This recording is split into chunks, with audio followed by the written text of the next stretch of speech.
Hello students, welcome to Ashwani Academy. Today in this video, we are going to start the chapter number 2 of class 10th mathematics. The name of the chapter is polynomials और जिसे हम हिंदी में बहुपद कहते हैं. ठीक है, तो सबसे पहले जो चैप्टर का नाम है पॉलिनोमियल्स, तो उसको हम थोड़ा क्लियर करते हैं. देखिए, पॉलिनोमियल्स जो है वो दो वर्ड से मिलकर बना है. फर्स्ट इज़ पॉली और सेकंड इज नोमियल. ठीक है, तो पॉली का मतलब क्या होता है? पॉली का मतलब होता है मल्टीपल. ठीक है, और जो नोमियल्स होता है उसका मतलब होता है टर्म. ठीक है, तो इस हिसाब से वो अलजेब्रिक एक्सप्रेशंस जिसमें मल्टीपल टर्म्स होती हैं. ठीक है, मल्टीपल टर्म्स होती हैं, उसको हम पॉलिनोमियल्स बोलते हैं. ठीक है, तो अगर हम थोड़ा इसको हिंदी में समझने की कोशिश करें तो बहुपद वो बीजगणितीय व्यंजन है. बीजगणितीय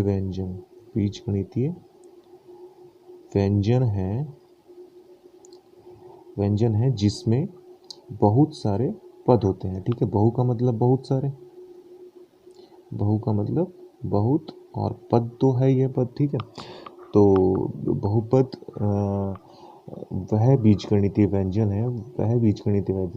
है जिसमें बहुत सारे पद होते हैं. ठीक है, इसमें जो बात आई है बहुत सारे पदों की या मल्टीपल टर्म्स की, तो देखिए जितने भी ऐसा नहीं है कि मल्टीपल टर्म्स होने के कारण जितने भी जो अलजेब्रिक एक्सप्रेशंस होंगे वो सभी पॉलिनोमियल्स होंगे. ठीक है, देखिए पॉलिनोमियल्स होने के लिए एक कंडीशन होनी ज़रूरी है.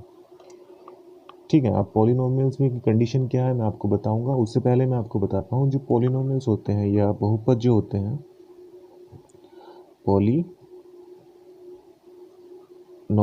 और या बहुपद जो होते हैं वो वेरिएबल्स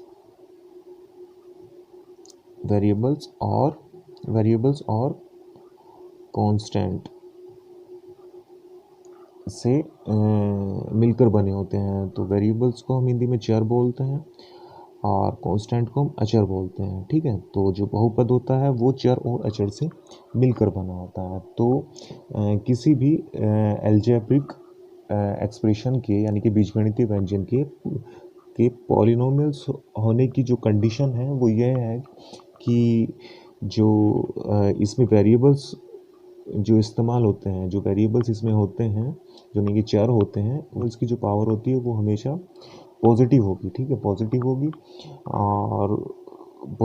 ठीक है, मतलब जो चर की जो घात होगी, जो चर है उसकी जो घात होगी वो हमेशा धनात्मक होगी. ठीक है, जैसे अगर मैं एग्जांपल की बात करें तो जैसे x प्लस 2, तो ये एक पॉलिनोमियल से क्यों? क्योंकि इसमें जो वेरिएबल इस्तेमाल हुआ है x वेरिएबल इस्तेमाल हुआ है उसकी जो पावर है वो 1 है. ठीक है, तो क्योंकि ये पॉजिटिव है तो ये पॉलिनोमियल्स होगा. ठीक है, अब इसी तरीके से एक एग्जांपल और लेते हैं, जैसे x² प्लस 2x प्लस 3 है. ठीक है, तो इसमें पावर्स देखिए, जो वेरिएबल्स की जो पावर है, यहाँ x की पावर 2 है वो भी पॉजिटिव है और x की यहाँ पर पावर 1 है.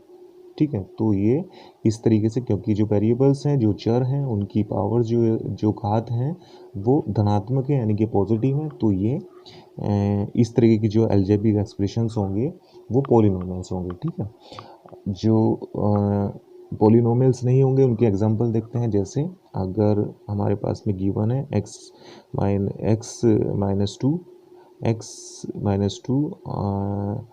रेज टू माइनस 2 पावर और प्लस 2x और प्लस 5, ये गिवन है. ठीक है, तो देखिए यहाँ पर जो x की पावर है यानी कि जो x की घात है वो माइनस है, नेगेटिव है, तो इसलिए बट इसमें जो नंबर ऑफ टर्म्स है वो मल्टीपल है. ठीक है, पर मल्टीपल टर्म होने के बाद भी पॉलिनोमियल्स नहीं हुआ क्योंकि जो इसकी पावर है वेरिएबल की वो नेगेटिव है, इसलिए ये पॉलिनोमियल नहीं होगा. ठीक है, ठीक है। तो आपकी ये समझ में आ गया होगा कि पॉलिनोमियल्स होते क्या हैं। ठीक है। तो अब जो 10th क्लास में जो हम 3 टाइप के पॉलिनोमियल्स देखेंगे। ठीक है। उनमें जो फर्स्ट होता है लीनियर पॉलिनोमियल्स, जिसको हम हिंदी में बोलते हैं रैखिक बहुपद। और जो सेकंड होता है उसको हम बोलते हैं क्वाड्रेटिक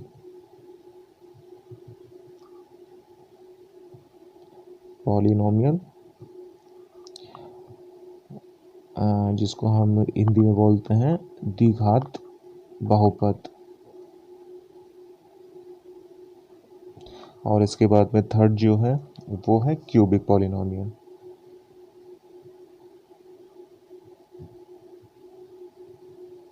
ठीक है, जिसको बोलते हैं हिंदी में त्रिघात बहुपद। ओके, तो देखिए लीनियर पॉलिनोमियल या क्वाड्रेटिक या क्यूबिक पॉलिनोमियल क्या होता है। ठीक है, देखिए अगर किसी पॉलिनोमियल्स में वेरिएबल की हाईएस्ट पावर, मतलब जो हाईएस्ट पावर होगी, अगर उसकी हाईएस्ट पावर 1 होती है, ठीक है, तो उसको हम लीनियर पॉलिनोमियल बोलते हैं। ठीक है, अगर उसमें जो पावर होती है वो हाईएस्ट पावर जो 1 होती है उसको हम लीनियर पॉलिनोमियल बोलेंगे। जैसे एग्जांपल के तौर पे हम देख सकते हैं x+2।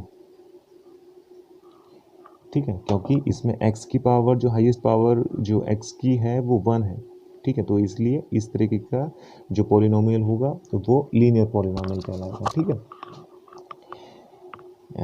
उसके बाद में जो क्वाड्रेटिक जो पॉलिनोमियल होता है, इसमें जो हाईएस्ट वेरिएबल की पावर होती है वो 2 होती है। तो एग्जांपल के तौर पे हम देख सकते हैं कि x² + 2x + 3।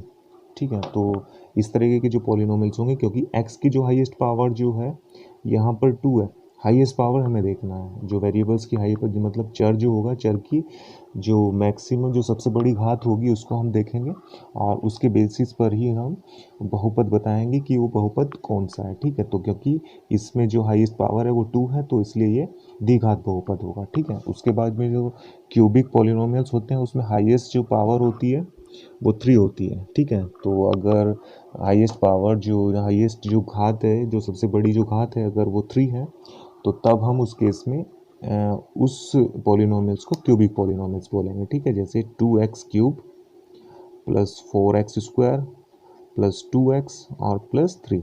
ठीक है, तो देखिए वेरिएबल्स तो इसमें 3 बार आए हैं, पर जो हाईएस्ट पावर है वो 3 है। हम हाईएस्ट पावर को चेक करते हैं, तो हाईएस्ट पावर अगर 3 है तो इसको हम क्यूबिक पॉलिनोमियल्स बोलेंगे। ठीक है, अब इसके बाद में जो नेक्स्ट टर्म आती है उसको बोलते हैं हम जीरोस, और हिंदी में हम इसको बोलते हैं शून्यांक।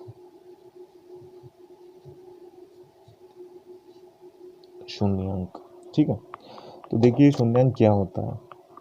देखिए क्लास 9th में हमने जो लीनियर पॉलिनोमियल्स होते हैं उनके ज़ीरोस या शून्यांक निकालने सीखे थे। ठीक है, पर मैं फिर से आपको रिमाइंड करा देता हूँ कि जैसे लीनियर पॉलिनोमियल है, जैसे ये x+2 है, तो अगर मुझे इसका शून्यांक निकालना है तो मैं कैसे निकालता था। ठीक है, तो x+2 को = 0 रखने के बाद में x की वैल्यू फाइंड कर लेता था, तो x = -2 हो जाएगा। ठीक है, तो देखिए शून्यांक होता क्या है। शून्यांक या जीरोस वो होता है कि किसी भी अलजेब्रिक एक्सप्रेशन में वेरिएबल्स की वो वैल्यू जो उस अलजेब्रिक एक्सप्रेशंस में रखने पर, उस बीजगणितीय व्यंजन में रखने पर, गणितीय जो व्यंजन है उसकी वैल्यू को 0 कर दे। ठीक है, मतलब जीरोस x की यानी कि चर की या वेरिएबल की वो वैल्यू होती है कि अगर हम उस वैल्यू को उस अलजेब्रिक एक्सप्रेशन में रख दें तो उसकी वैल्यू 0 हो जाएगी। जैसे x+2 है, तो अगर हम इसमें x की वैल्यू -2 पुट करें, ठीक है, तो देखिए x की वैल्यू x की जगह पर हम -2 पुट करें और +2 पहले से ही है, तो -2 और +2 क्या हो जाएगा, 0 हो जाएगा। तो ये आपस में कैंसिल होने के बाद में 0 हो जाएगा। तो इस अलजेब्रिक एक्सप्रेशन की वैल्यू क्या हो गई, 0 हो गई। तो बट हुई कब है, जब x जो वेरिएबल है हमारे पास में, जो चर है, उसकी वैल्यू जब हम -2 रख रहे हैं, ठीक है। तो वेरिएबल्स की या चर की वह वैल्यू जिसको किसी अलजेब्रिक एक्सप्रेशन या बीजगणितीय व्यंजन में रखने पर वह बीजगणितीय व्यंजन या अलजेब्रिक एक्सप्रेशन ज़ीरो हो जाए, ठीक है। तो उस वेरिएबल्स की वैल्यू को, उस चर की उस मान को हम शून्यंक बोलते हैं, ठीक है। तो अब हम आगे देखते हैं। देखिए, इस शून्यंक को निकालने के, इस ज़ीरोज़ को फाइंड करने के हमारे पास में बेसिकली दो मेथड है, ठीक है। तो एक मेथड तो ये हुआ, इसको हम बोलते हैं अलजेब्रिक मेथड, ठीक है, अलजेब्रिक मेथड। और जो दूसरा मेथड होता है उसको हम बोलते हैं जियोमेट्रिक मेथड, ठीक है। तो अलजेब्रिक मेथड तो हमें पता है, तो हम इस तरीके से निकाल सकते हैं। और अगर हमारे पास में कोई क्वाड्रेटिक इक्वेशन होगी, जैसे x + 2x + 1, ठीक है, तो ये हम फैक्टर से निकालना सीखा है हमने 9th क्लास में, तो हम इसके भी ज़ीरोज़ फाइंड कर सकते हैं, ठीक है। तो इसके बाद में सेकंड जो मेथड आता है वो आता है ज्योमेट्रिकल मेथड, जिसको हम बोलते हैं ज्यामितीय मेथड, ठीक है। ज़ीरोज़ फाइंड करने के दो मेथड है। First one is algebraic method और second method is geometrical method. Algebraic method हमने अभी देखा यहाँ पर और हमने 9th क्लास में पढ़ा। तो अब हम ज्योमेट्रिकल मेथड की बात करते हैं। देखिए, ज्योमेट्रिकल मेथड में अगर हम कोई एक लीनियर इक्वेशन लेते हैं, जैसे मान लीजिए कोई अलजेब्रिक एक्सप्रेशन है y, या इसको px ले लीजिए आप, px इज इक्वल टू, या y ले लीजिए इसको, ठीक है। तो y is equal to x + 2 है, ये अलजेब्रिक एक्सप्रेशन है, ठीक है। तो इस लाइन को हमें एक्स वाई प्लेन पर हमें ड्रॉ करना है, ठीक है। तो ये लाइन है, तो इसको हम ड्रॉ करना है, ठीक है, इसका ग्राफ बनाना है। तो देखिए, ग्राफ बनाने का मेथड क्या है। तो यहाँ पर हम x की कुछ वैल्यू पुट करते हैं, जैसे x की वैल्यू हम पहले 0 पुट करते हैं, ठीक है। तो यह 1 पुट करते हैं, x की वैल्यू 1 पुट करते हैं। जब हम x की वैल्यू 1 पुट करते हैं तो y का रिजल्ट मान क्या आता है। तो देखिए 1 + 2 यानी कि 3, ठीक है। तो y की वैल्यू 3 आती है, और x की वैल्यू हम यहाँ पर 2 पुट करते हैं, तो y की वैल्यू x की जगह पर 2 पुट कीजिए, तो 2 + 2, तो y की वैल्यू हमारे पास में 4 आ जाएगी, ठीक है। तो ये हमने 2 पॉइंट निकाल लिए हैं। तो 2 पॉइंट हमारे पास में क्या निकले, जब हम x और y, ये टेबल बना लेते हैं। तो जब हम x की वैल्यू 1 रख रहे हैं, यानी कि x का मान 1 रख रहे हैं, तो y का मान हमें 3 मिलता है, ठीक है। जब हम x की वैल्यू 2 रखते हैं तो y का जो वैल्यू है हमें 4 मिलती है, ठीक है। तो अब हम इसे एक्स वाई प्लेन पे ड्रॉ करते हैं, ठीक है। तो ये हमारा एक्स वाई प्लेन हुआ, ठीक है। तो ये कोऑर्डिनेट क्या होता है, 0 0 होता है, ठीक है। तो ये x प्लस और ये -x, ये +y और ये -y, ठीक है। तो हम इसको पार्ट्स में डिवाइड कर लेते हैं। ये 1 मान लीजिए, यहाँ 2 और यहाँ 3, ठीक है। और यहाँ 1, यहाँ 2, यहाँ 3 और यहाँ 4, और ये हुआ हमारा -1, ये हुआ -2, और इसी तरीके से ये हुआ हमारा -1 और ये हुआ -2। तो देखिए, जब हमारे x की वैल्यू क्या है, 1 है, यानी कि यहाँ, तो y की वैल्यू हमें 3 मिलती है, ठीक है, 3 मिलती है। तो हम इन दोनों आपस में मिलाएंगे, तो ये इंटरसेक्टिंग पॉइंट हमें मिलेगा, ठीक है। उसके बाद में 2 और 4, तो x की वैल्यू जब 2 है ये रही, और y की वैल्यू 4 है, तो इन दोनों को आपस में मिलाएंगे, तो यहाँ कुछ आएगा, ठीक है। तो देखिए, ये पॉइंट हमारे पास में आया है। तो अब हम इन दोनों जो पॉइंट्स हैं इनको आपस में मिलाएंगे, और मिलाने पर जब हम बढ़ाते हैं इस पॉइंट को, तो देखिए जब हम इसको आगे मिलाते हैं तो इस तरीके से, ठीक है, -2 यहाँ ले लीजिए। तो देखिए जब हमने यहाँ पे इस लाइन की, इस ग्राफ को, जो लीनियर इक्वेशन हमने ली थी, तो उसको जब हम एक्स वाई प्लेन पे ड्रॉ कर रहे हैं, तो एक लाइन आ रही है जो वो लाइन हमें दिखाई दे रहा है कि एक्स एक्सिस को वो एक पॉइंट पर इंटरसेक्ट कर रही है, ठीक है, तो उसको काट रही है। तो यहाँ पर इस पॉइंट के कोऑर्डिनेट क्या होंगे? इस पॉइंट के कोऑर्डिनेट होंगे x की वैल्यू -2 है, और y की वैल्यू यहाँ पर क्या होगी? यहाँ पर y की वैल्यू 0 होगी, क्योंकि x एक्सिस पर y की वैल्यू 0 होती है, ठीक है, और y एक्सिस पर x की वैल्यू 0 होती है। तो यहाँ पर देखिए, क्योंकि हमें पता है, हमने देखा था कि वेरिएबल्स की वो मान जो एक्सप्रेशन का, जो एल्जेब्रिक एक्सप्रेशन है, उसके मान को 0 कर दे, ठीक है। तो यानी कि y के मान को, x का वह मान जो y के मान को 0 कर दे, ठीक है, वो उस एल्जेब्रिक एक्सप्रेशन का जीरोस कहलाता है, ठीक है। तो यहाँ पर देखिए y कब 0 हो रहा है? यहाँ इस लाइन के हिसाब से y इस पॉइंट पर 0 हो रहा है, ठीक है, -2, 0। तो y का मान यहाँ 0 मिल रहा है। तो जब हमें y का मान 0 मिल रहा है, तो उस पॉइंट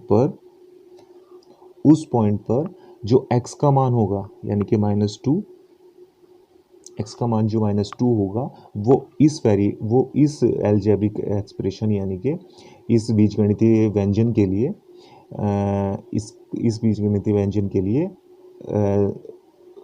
शून्य कहलाएगा, ठीक है।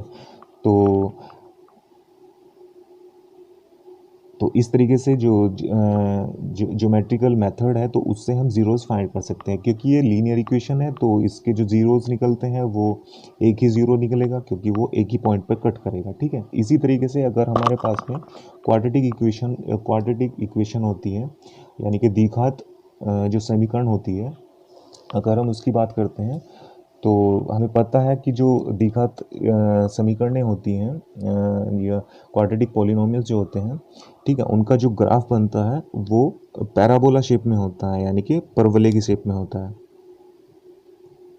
परवलय या पैराबोला, ठीक है, पैराबोला की फॉर्म में होता है। तो अगर इस ग्राफ पे अगर हम एक कर्व यहाँ पर देखिए, तो ये एक्स वाई प्लेन है। तो अगर हम इसको ड्रॉ करते हैं, तो देखिए ये जो ग्राफ है पैराबोला का, तो ये एक्स एक्सिस को 2 पॉइंट पर, ठीक है, ये एक्स है, ये एक्स एक्सिस है, और ये वाई एक्सिस है। तो एक्स एक्सिस को 2 पॉइंट पर इंटरसेक्ट कर रहा है, ठीक है। तो इस तरीके से, क्योंकि एक्स एक्सिस को जितने पॉइंट पर किसी भी अलजेब्रिक एक्सप्रेशन का जो ग्राफ होगा, वो एक्स एक्सिस को जितने पॉइंट पर कट करेगा, उतने ही उस अलजेब्रिक एक्सप्रेशन के जीरोस फाइंड होंगे, ठीक है। तो यहाँ पर अलजेब्रिक एक्सप्रेशन के जो जीरोस होंगे वो 2 होंगे, ठीक है, 2 जीरोस होंगे, और इन पॉइंट्स पर जो एक्स की वैल्यूज़ होंगी, ठीक है, वो उस अलजेब्रिक एक्सप्रेशन के जीरोस कहलाएंगे, ठीक है। अगर हमें ये चेक करना है कि किसी भी अलजेब्रिक एक्सप्रेशन के जीरोस कितने होंगे, तो ग्राफ ड्रॉ करने के बाद में, जब वो ग्राफ उस एक्सप्रेशन का जो ग्राफ होगा, वो एक्स एक्सिस को जितने पॉइंट पर इंटरसेक्ट करेगा, यानी कि एक्स एक्सिस को जितने पॉइंट पर काटेगा, उतने ही उस पॉलिनोमियल्स के, उस अलजेब्रिक एक्सप्रेशन के जीरोस फाइंड होंगे, ठीक है।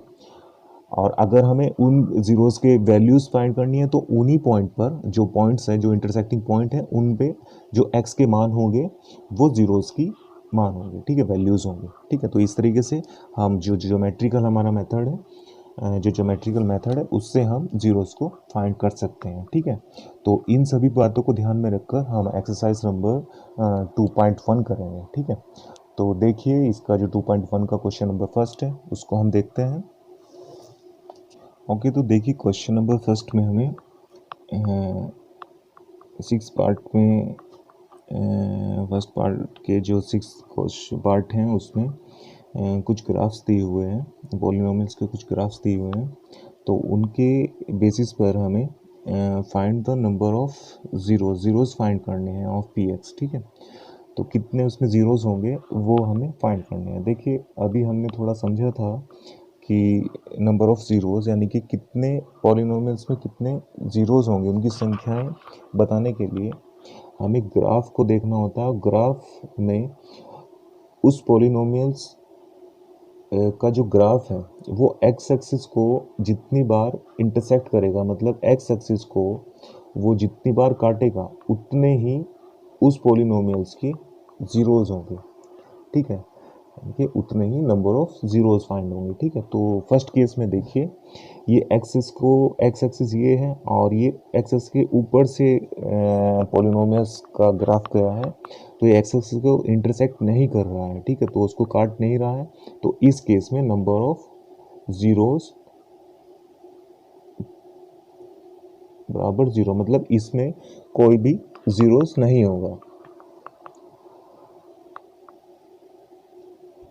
ओके, तो इसके बाद जो सेकंड जो पार्ट है उसमें देखिए जो हमारे पास में पॉलिनोमियल्स का ग्राफ है वो एक्स एक्सिस को केवल एक पॉइंट पर इंटरसेक्ट कर रहा है। ठीक है, मतलब एक पॉइंट पर काट रहा है, तो इस केस में नंबर ऑफ ज़ीरोज़ मतलब जो ज़ीरोज़ हैं उनकी जो संख्याएं होंगी वो एक होंगे, मतलब एक ही इस पॉलिनोमियल्स के लिए नंबर ऑफ ज़ीरोज़ एक होगा। ठीक है, नंबर ऑफ ज़ीरो एक होगा। ठीक है, अब थर्ड की अगर हम बात करते हैं तो इस ग्राफ में देखिए पॉलिनोमियल्स के ये एक्सिस को 1, 2 और 3 पॉइंट पर इंटरसेक्ट कर रहा है, मतलब 3 बार वो एक्सिस को काट रहा है, तो इस केस में नंबर ऑफ ज़ीरोज़ 3 होंगे। ठीक है, और यहाँ पर देखिए ये फोर्थ पार्ट में जो पॉलिनोमियल्स का ग्राफ है वो एक्सिस को 2 बार इंटरसेक्ट कर रहा है, मतलब काट रहा है, तो इस केस में नंबर ऑफ ज़ीरोज़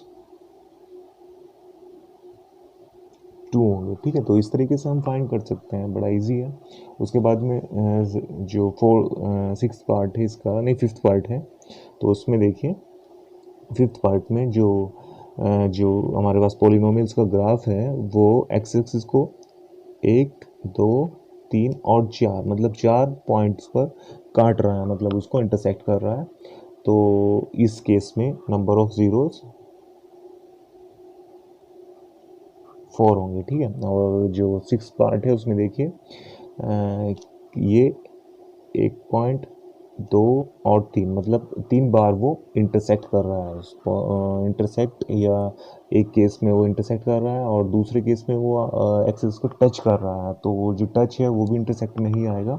ठीक है, मतलब काटने में ही आएगा, तो इस हिसाब से इस केस में नंबर ऑफ ज़ीरोज़ 3 होंगे।